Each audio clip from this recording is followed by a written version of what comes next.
For a year, my 29-year-old girlfriend and I, a 32-year-old man, have been together. She has been kind and understanding to me for the past few years that I have known her. For the remainder of this essay, I'll refer to her as Julia, not by her real name, of course. When we first started dating, everything was going very nicely. We had a terrific relationship and were really in love. After we had been dating for around 2 months, or roughly 10 months, I made the decision to introduce her to my son Jamie. This is also the point at when things started to get worse. When I asked her if she wanted to hold him, she was pretty indifferent in meeting him and kind of answered, "It's okay." Even though my son is only 2 years old, he can tell when someone doesn't like them, which is why my feelings for her started to waver at that point. I persuaded myself that she could simply find my previous relationship awkward. I tried talking to her about it that night, and she stated that it reminded her that I would always be connected to my ex because of my son, and that was why she felt a little nervous. She claimed that although she had no personal grudges against my son, she was uneasy about everything, particularly my previous connection. Remember, I was in love with this girl, and I had no cause to doubt her up until this point. I tried to talk her into spending time with my son, and I gave her the benefit of the doubt in the ensuing weeks. I allowed her to accompany me when I picked him up from school, went to the park, and so on. I mean, she never really warmed up to him, even though at some point she seemed more at ease. I dismissed it, figuring she just needed more time. The real issue arose around a month ago. This year, my older sister and her husband invited our younger sister and me to join them for a little family holiday in Italy. We were informed that as this was supposed to be a family vacation, we may bring our spouses and kids as well. I was informed that I could bring Juliet and my son, and that my older sister, Kay, and my younger sister, T, would be bringing their spouses and children. I couldn't wait to tell my ex-wife and kid the dates, so I phoned her and asked if I could bring him along. Quite the contrary, Julia's response caught me off guard. She was thrilled when I told her about the trip, but when I revealed that Jamie would also be joining us, her expression fell flat. After that, she was silent for some time, and when I tried to find out what was wrong, she shoved me away. After a few days of her acting very aloof, I eventually had enough and told her to tell me what was going on. After giving me a quick glance, she declared that she didn't want Jamie to accompany us. She was so direct about it that I was taken aback. I said nothing, because really, what could I say? I simply managed to say, quietly, "Why?" She went on to complain that since Jamie wasn't related to her and we were going to start a family soon, it wasn't fair to bring him along on what was intended to be a family vacation. I honestly didn't know what to say because I was too shocked to talk. I simply grabbed my keys, headed out of the house, got into my car, and drove off. For hours, I drove around the city without thinking.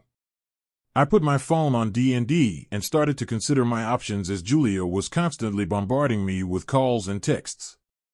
After what had transpired, I didn't think I could have been in the same room as her, so there was no way I was going to go back home that evening.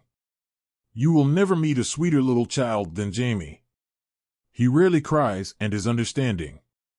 I was unable to comprehend her dilemma, even though he is amiable and genuinely cares about people.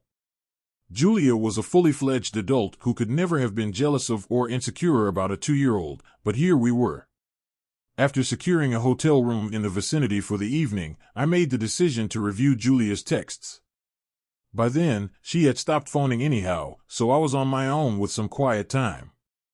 When I opened my phone, there were roughly 68 texts. I'll take a few of them and paste them here. How can you just walk out on me like that? Are you kidding me right now? This is absolutely wrong. Are you not even going to fully hear me out?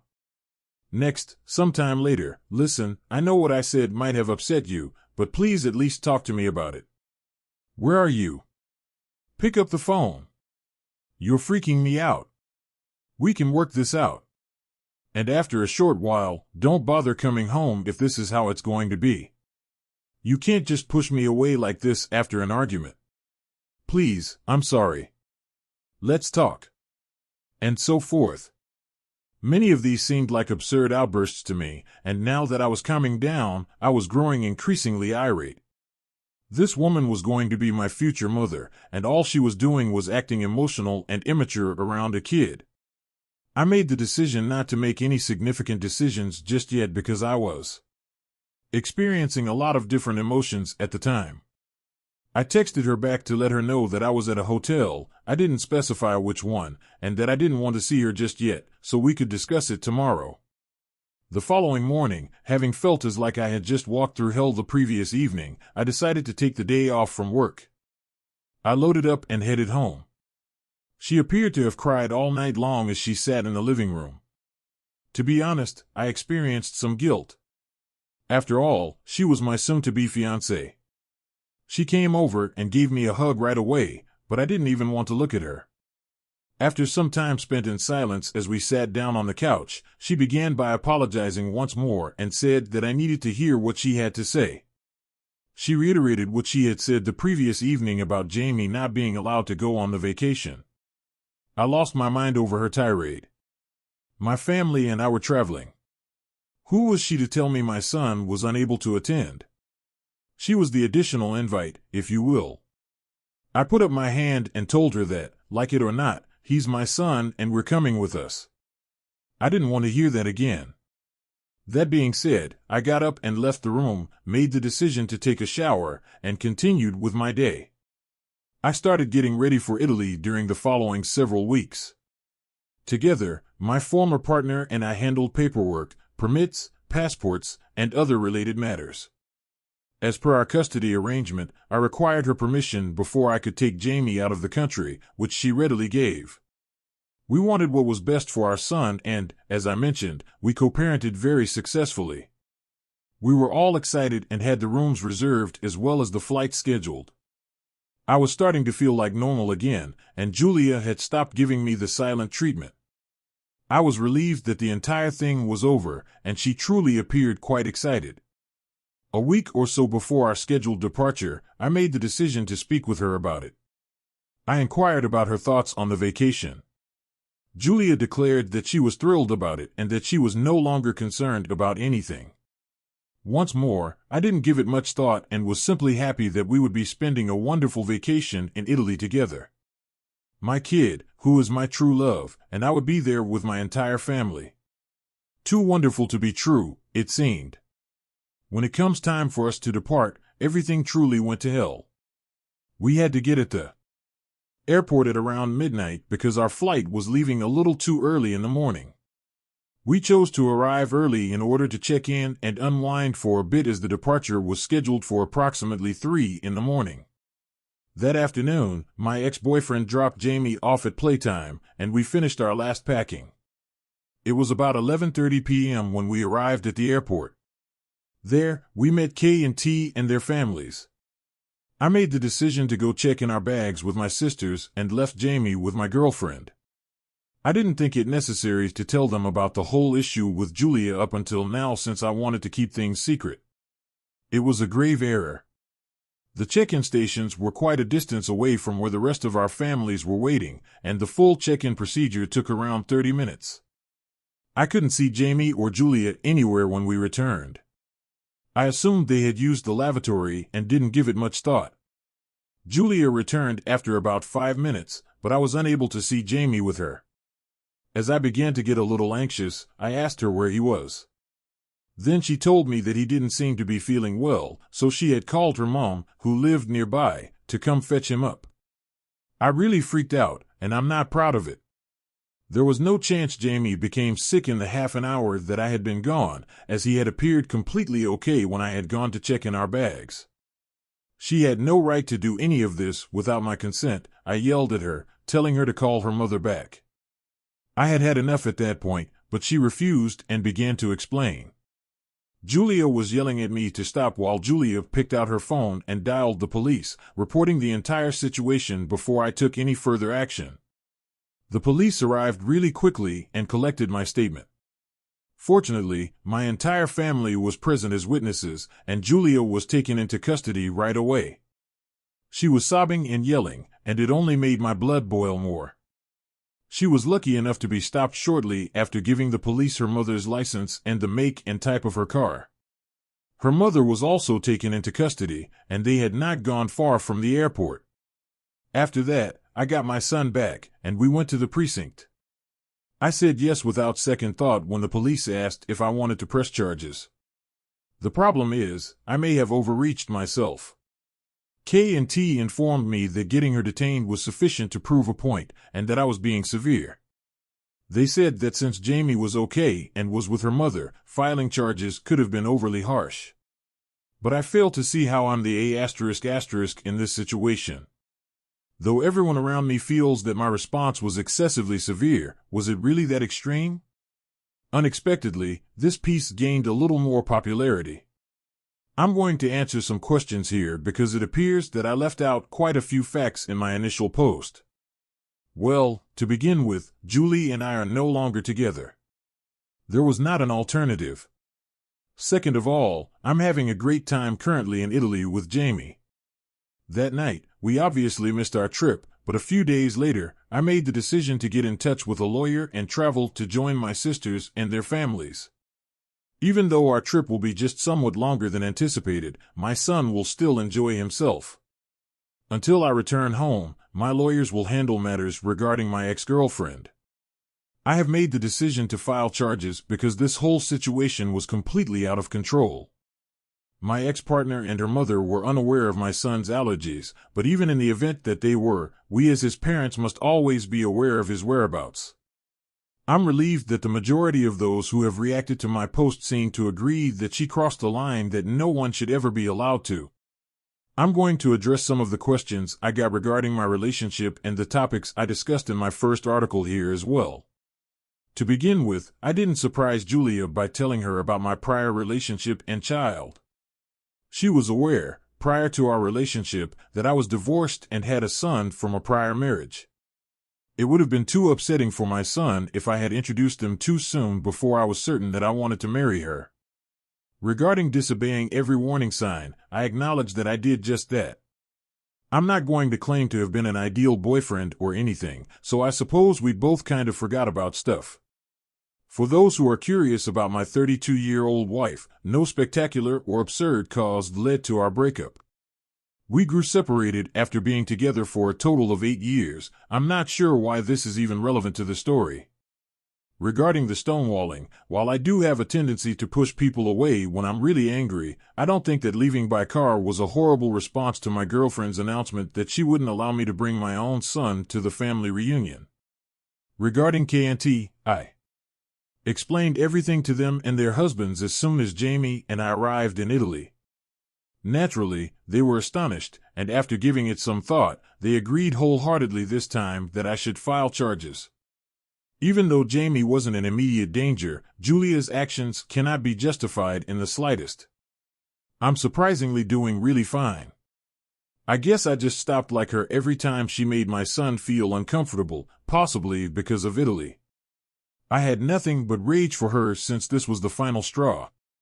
For now, that is all. I'm going to go now and enjoy the remainder of my trip. Edit: I am aware that stifling communication and refusing to engage are bad ways to end a relationship. I'm not trying to justify myself or suggest that this is acceptable, but I also don't know what a reasonable response in this case would be. We appreciate everyone who paid close attention to the incorrect portion of the tale.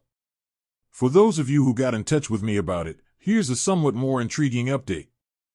A few weeks ago, we returned from Italy, and I must say, I was quite pleased with our stay.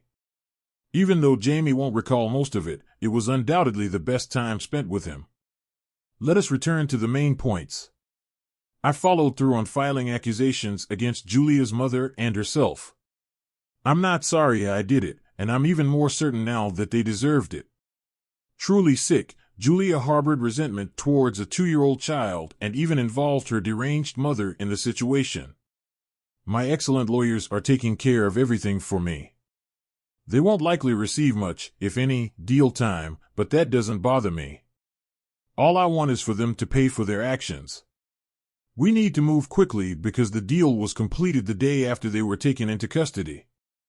Fortunately, I have a ton of witnesses, video footage from the airport's internal and exterior security cameras, and text messages between her, her mother, and me. The trial won't be overly lengthy or crazy, in my opinion. It will most likely be completed in a few months. Conversely, I intend to take a little hiatus from dating and women. My son is the only person here who truly counts, and I believe I was too preoccupied with our relationship to give him the attention he deserves. After her mother and she were temporarily saved, Julia started bombarding me with bizarre texts every day, ranging from threats to regrets. I have been screenshotting and storing every one of them, per my lawyer's advice, in order to file for a restraining order against her. It will also strengthen our case, he claims. Since kidnapping is illegal under federal law and carries serious penalties, I still occasionally question if I'm going too far. It keeps coming back to me. Was it possible that I overreached and put my child in danger? I'm still going to press charges for the time being. Though I'm sure there will be doubts, the answers from others here have encouraged me to go forward with this as well. In addition, I have applied for a restraining order against Julia and her mother on behalf of my kid and myself after reading some of the comments made here and speaking with my legal counsel. Paper trail always helps, thus this should also be helpful to me in the court case. Regarding the case itself, I have been told to sort of keep it quiet, so I can't speak too much about it at this time because it hasn't been that long. Since these are very fundamental things, I don't think it should be that important. For now, I believe this will be quite straightforward, but I will check in to provide an update if anything noteworthy occurs. I appreciate all of the people that got in touch with me and offered encouragement about the choices I made. Once everything has completely settled down, I will start dating this. I have some bad news, despite everyone's advice here not to drop my accusations. On the recommendation of my attorney, I chose to have the charges dismissed for a few reasons. First off, it's not a federal issue because she never transported my son across state boundaries. My error from earlier. It wasn't a hostile or retaliatory behavior, and he was barely around for 30 minutes at most. If it's any comfort, Jamie and I were given a restraining order against Julia after I requested one. Though I don't think she will do anything more and I'm not terrified of her, I do want some kind of paper trail just in case. I suppose all I want is some kind of retribution, and I did get it in the end. I think it worked out rather well since even though I requested and was given a restraining order, she never attempted to get in touch with me again. She doesn't seem to regret what she did, in my opinion. I believe she is just upset at having to deal with the fallout from her actions.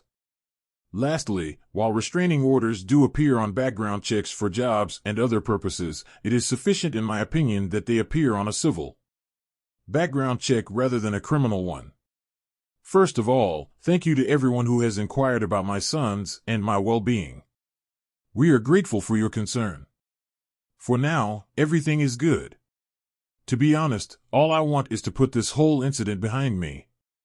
Jam is doing well. Besides, he's far too young to understand what's happening. However, going forward, I will undoubtedly struggle with relationships and trust. Many folks here have brought up therapy, and I'm going to make my first appointment shortly. Regarding partnerships, I do have additional updates. It turned out that my son was involved in this whole thing, which made my ex-wife apprehensive as well. As I've indicated previously, we simply grew apart rather than having a major falling out. We spent a lot of time together during this entire affair, which felt great and made me feel a certain way about her. She's a lovely, powerful woman, and if she's game, I might want to try improving our connection at some point in the future. As opposed to potentially exposing my son to some insane, self-centered future partner, I would feel a lot more confident about my son too. It's in my head right now, and it's not going anywhere anytime soon, even though I know not everyone thinks that way. Talking to her about it anytime soon would be a bad idea, though, as everyone's emotions are still high following the Julia incident, and I fear my ex may hold me largely responsible for it. It could just be my own guilt. She hasn't said anything to suggest this. But before I do anything, I want to get my head on. First, therapy. Hi everyone, This is my return for what I believe to be my last update. About a week after my previous post, I attended my first therapy appointment, and I have now been going on a regular basis for a few months. Indeed, I feel so much better about my son and myself now. I'm making every effort to give him as much time as I can. I did wind up talking to his mother occasionally when I picked him up from her apartment the final few times. I could definitely feel my feelings for her growing again. Many people in this room have told me that my sentiments aren't real and that it's all due of the strange and stressful scenario we were in. I suppose you're right, however I did end up giving my sisters a call to discuss it. My sisters loved my ex-wife, and I don't think I stated it previously. Unlike Julia, she got along well with my family and still does, which should have been a huge red flag for me. It's safe to say that my sisters adore the notion because they were ecstatic and squealing like we were all high school students again. The last time I went to pick up Jamie, I asked my ex, whom I will now call Amy, if I might arrive a little early so that we could have a little conversation. After she gave her consent, I made the decision to tell her right away that I felt something for her. I told her that while I would respect her decision not to pursue this further and that I wouldn't bring it up again if she asked me not to, I would still love to take her out to dinner and perhaps try to rekindle our romantic relationship. My heart was beating 1,000,000 miles per hour when she first didn't answer. She stated she wouldn't want to make a snap choice just yet, but she would consider it and let me know. After leaving with Jamie, I stopped worrying about it. It was a week ago today. Amy gave me a call last night. Since pickups are done on Sundays, this hardly never occurs. Since it was Wednesday, of course, my anxiousness nearly caused me to pass out. She informed me that she has given it some thought and is willing to start over. That's right, this Friday for supper, I'm taking her. Jamie will be watched by my sister Kay. I am very excited and wanted to share a little update here. I contacted my sisters first thing this morning to let them know. It truly is repulsive. That being said, this will be my final post on this site. Again, I want to thank everyone who sent me well wishes.